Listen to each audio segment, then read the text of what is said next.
अध्याय 1। छोटे शहर की बड़ी आंखें। छत्तीसगढ़ के एक छोटे से गांव कोरबा में एक लड़की थी। नाम था गुड़िया।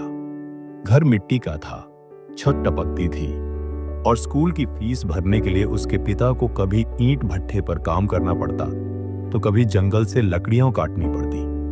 गुड़िया बचपन से ही अलग थी। जब बाकी बच्चे गुड्डे गुड़ियों से खेलते, वो टूटी किताबों को जोड़कर अपने आप से सवाल करती, उन्हें हल करती और खुद ही क्लासरूम सजाती। उसकी आंखों में एक सपना था, कुछ बनना है, कुछ बड़ा करना है। हर शाम जब वह स्कूल से लौटती, अपनी मां के साथ रोटियां बेलती, भाई को पढ़ाती और फिर लालटेन की रोशनी में अपने सपनों की दुनिया में उतर जाती। अध्याय 2। संघर्षों की शुरुआत 5वीं कक्षा में थी, जब उसके पिता बीमार पड़ गए। इलाज के लिए पैसे नहीं थे। मां ने दूसरों के घरों में बर्तन धोना शुरू किया और गुड़िया को स्कूल से निकाल दिया गया। गुड़िया फूट फूट कर रोई, लेकिन हार नहीं मानी। उसने खुद घरों में काम करना शुरू किया, झाड़ू, पोंछा, बर्तन, सब कुछ। लेकिन हर सुबह स्कूल के बाहर खड़ी हो जाती। स्कूल के प्रिंसिपल ने जब यह देखा तो पूछा, तू रोज स्कूल के गेट के बाहर क्यों खड़ी रहती है? गुड़िया ने सिर झुकाकर कहा, क्योंकि अंदर जाना अब मेरी औकात में नहीं है, लेकिन सपना अभी भी दिल में है। प्रिंसिपल की आंखें भर आई। उन्होंने उसकी फीस माफ कर दी और कहा, अब तू सिर्फ पढ़ेगी, बाकी चिंता मेरी। अध्याय 3। किताबें ही साथी बनी। गुड़िया अब दिन भर काम करती और रात भर पढ़ती। स्कूल में हर परीक्षा में अव्वल आती। उसकी मेहनत की गूंज अब पूरे गांव में फैलने लगी थी। लोग कहते, ये लड़की तो कुछ बड़ा करेगी। लेकिन जब 10वीं की परीक्षा आई तो एक और संकट आया। बोर्ड की फीस भरने के पैसे नहीं थे। उसने फिर हिम्मत नहीं हारी। गांव के मंदिर के सामने बैठी और लोगों से 1-1 रुपया मांगा, लेकिन भीख नहीं। उसने कहा, ये निवेश है एक लड़की के सपने में। गांव वालों ने मिलकर उसकी फीस भरी। गुड़िया ने 10वीं में राज्य में 3रा स्थान प्राप्त किया। अध्याय 4।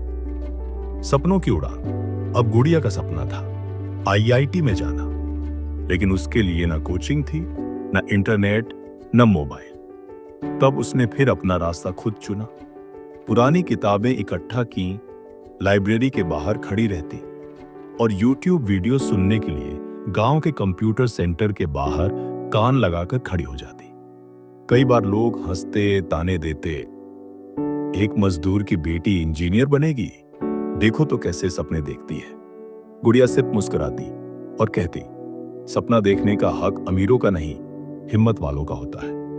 अध्याय 5। पहली उड़ान। 12वीं के बाद उसने JEE परीक्षा दी और उसे IIT खड़गपुर में प्रवेश मिल गया। पूरा गांव थम गया। वो छोटी सी लड़की, जिसने कभी जूते भी उधार के पहने थे, अब देश की सबसे बड़ी इंजीनियरिंग यूनिवर्सिटी में पढ़ने जा रही थी। गुड़िया ट्रेन से निकली, पहली बार अपने गांव से बाहर, अपने सपनों के शहर की ओर। अध्याय 6। नई दुनिया, नई लड़ाई। IIT में कदम रखते ही उसे एहसास हुआ कि यहां सब कुछ अलग है। अंग्रेजी में पढ़ाई, तकनीकी शब्द और सब अमीर घरों के बच्चे। उसने कई बार खुद को कमजोर महसूस किया। कभी कभी लगता जैसे वह गलत जगह आ गई है। लेकिन एक दिन उसने खुद से वादा किया, मैंने यहां तक पहुंचने के लिए रोशनी नहीं देखी थी, फिर अंधेरे से क्यों डरूं। उसने दिन रात मेहनत की, अंग्रेजी सीखी, टेक्निकल स्किल्स सीखी। लैपटॉप नहीं था तो दोस्तों का मांग कर पढ़ी। 3 साल के अंदर उसने खुद को बदल डाला। अब क्लास की टॉपर थी, स्टूडेंट्स क्लब की लीडर थी और सबसे ज्यादा इंटर्नशिप्स पाने वाली छात्रा भी। अध्याय 7। एक लड़की जो हार नहीं मानती। अंतिम वर्ष में उसे गूगल से ऑफर आया, 30 लाख रुपए का सालाना पैकेज। गांव में जब यह खबर पहुंची तो घंटी बजाई गई। वह मिट्टी का घर अब टीवी पर आ गया। लोगों ने कहा, यह गुड़िया नहीं, गांव की रोशनी है। वह गांव लौटी तो बच्चों के लिए मुफ्त कोचिंग शुरू की।